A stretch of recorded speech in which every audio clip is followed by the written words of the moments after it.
Hey everyone, welcome back to the channel. Today we're checking out something that packs a serious punch, the ZD Toys Warmachine Mark 1. This is the armor that made its debut in Iron Man 2, where Rhodey officially became War Machine. ZD Toys has tackled this iconic suit, and today we'll dive into the box, the figure, and of course, all the fun movie tidbits along the way. Let's get started. Alright, let's talk packaging. One thing I always appreciate about ZD Toys is that they don't skip on presentation. Right at the front, you got a clear display showing off War Machine in all his armored glory. In flight mode, there's the Iron Man 2 logo across the bottom, which for MCU collectors is a nice touch, because it helps you line these up on a shelf in movie order. Turning it to the side, you'll see some character artwork. It's actually a photo of the figure itself, uncanny, similar to the character as well. And it instantly takes you back to that moment in the movie when Rhodey walked into the fight with all those drones. The back of the box usually highlights the figure with some promotional shots, almost like a mini poster. Also, it is a licensed Marvel figure and is a homage to the Infinity Saga and Marvel's 10th anniversary series. For collectors who like to keep figures mint in box, this packaging is very display friendly. It has that premium collectible look without being too flashy. And for us out-of-box reviewers, well, it's still exciting to crack it open.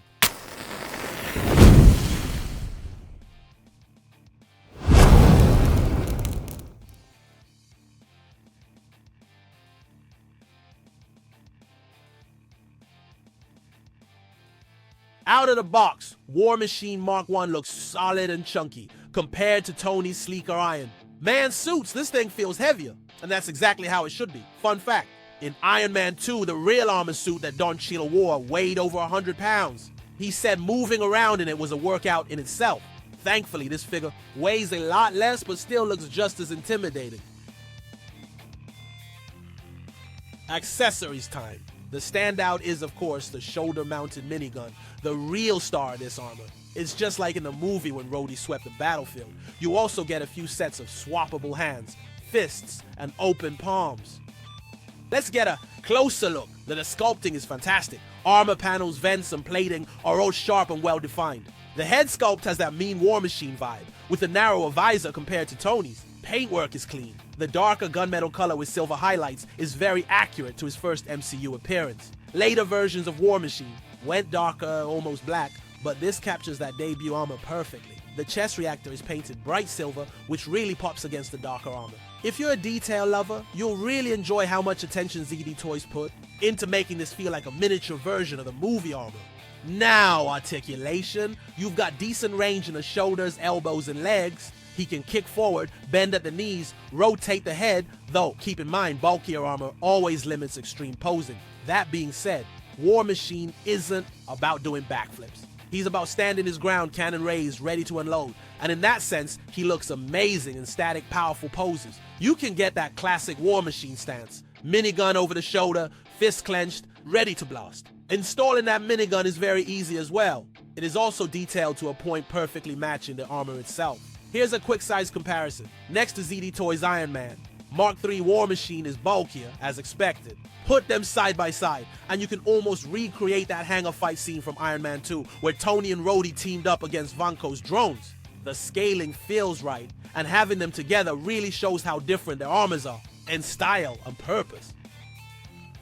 Low points. Few minor issues I find are the fixed arm guard, of which could break during hands replacements. The shoulder minigun could be able to swing for much flexible posing. The foot articulation should have been better, similarly with Iron Man, for a better articulation last but not the least. The core should be used with lead for that War Machine suit up vibes.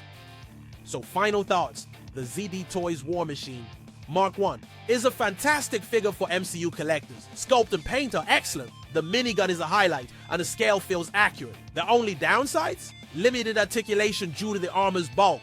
Mounted gun is fixed so there is no movement at all for it, and no additional blast effect pieces, which could have been very well good for actions poses. And lastly, no LED effects yet for that War Machine look when siding with Tony. But overall, this is a must-have if you're building your Hall of Armor or MCU shelf. It captures that nostalgic moment when Rhodey first suited up as War Machine, and for the cheap price, I do personally give it a solid 8.5 out of 10. Thanks for watching this review. If you enjoyed it, please do hit like, subscribe for more figure content, and drop a comment. What's your favorite War Machine armor in the MCU?